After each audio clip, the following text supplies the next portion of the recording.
Salam dostlar. Adjektiv və adverb mövzusuna aid yeni bir incə məqamları nəzərinizə çatdırıram. Fine və yaxud da final. Fine isim kimi cərmə deməkdir, sifət kimi isə yaxşı, əla və ya incə, nazik kimi tərcümə olunur. Example, fine hair, nazik dil. Zərf kimi isə yaxşı mənasında işlənir. That suits me fine. Final nədir? Yalnız zərfdir.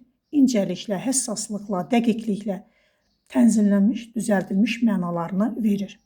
A finely tuned engine, dəqiqliklə tənzimlənmiş mühərrik. Gəlin indi down-a baxaq. Down sözünüdür, yoxsa prepositions? Hər iki funksiyada çıxış edə bilər. Əgər sözün ardınca tamamlıq, yəni isim əvəzli gəlirsə, bu zaman down preposition olur. Əgər tək başına feili izah edirsə və arxasınca isim gəlmirsə, bu zaman adverb, yəni zərf olur. Sit down, burada zərfdir. Run down the street, burada isə down sözünüdür.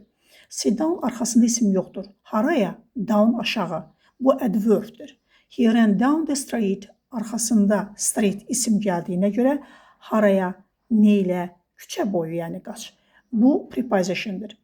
Xülasə, downdan sonra isim gəlirsə preposition, gəlmirsə adverbdir. Diqqətinizə görə sağ olun. Videonu bəyənməyi və paylaşmağı unutmayın.